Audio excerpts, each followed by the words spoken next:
sempurna.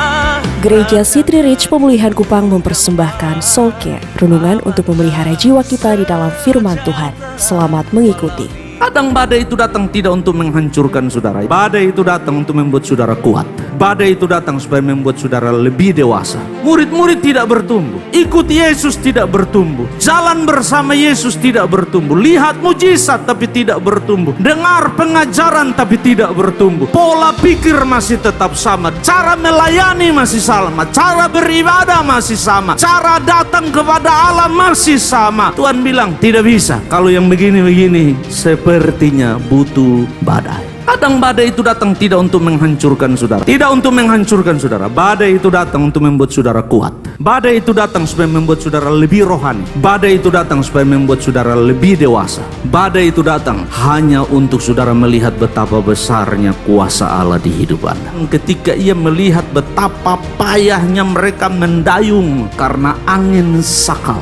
Ujian diberi dengan cara yang spektakuler. Bapak Ibu Saudara, Allah berkuasa atas alam semesta, dan karena mereka belum mengerti juga, karena hati masih keras, Allah kirimkan badai. Nah Bapak Ibu Saudara, bagaimana cara orang Kristen menyikapi badai? Yakobus pasal 1 ayat 2-4. Saudara-saudaraku, anggaplah sebagai suatu kebahagiaan apabila kamu jatuh ke dalam berbagai-bagai pencobaan. Sebab, kenapa saya harus bahagia kalau saya sedang diuji? Mengapa saya harus bahagia kalau saya sedang ada dalam pergumulan? Mengapa saya harus bahagia kalau lagi di tengah badai dan mendayung? Yakobus bilang sebab kamu tahu. Yakobus bilang bukan tidak tahu, kamu tahu bahwa ujian terhadap imanmu menghasilkan apa? Ketekunan. Ujian terhadap imanmu yang Tuhan izinkan akan menghasilkan ketekunan. Ayat yang keempat, dan biarlah ketekunan itu memperoleh buah yang matang supaya kamu menjadi sempurna, utuh dan tak kekurangan suatu apapun. Kamu menjadi sempurna di situ tidak berarti kata perfection yang dipakai, tapi yang dipakai adalah kata dewasa, supaya kamu dewasa, utuh, kamu puas, kamu tidak lagi mencari yang lain untuk membuat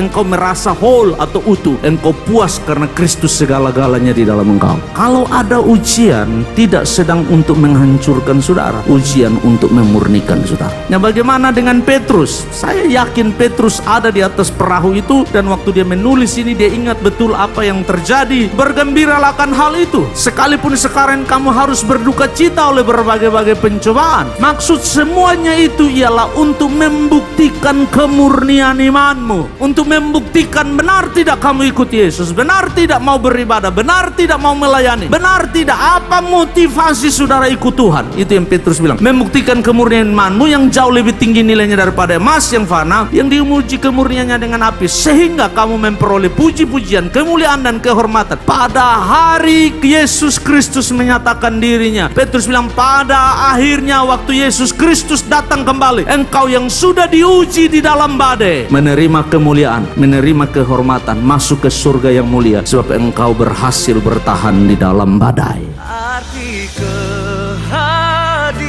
Demikian renungan Soul Care dari Gereja City Reach Pemulihan Kupang. Tuhan Yesus memberkati.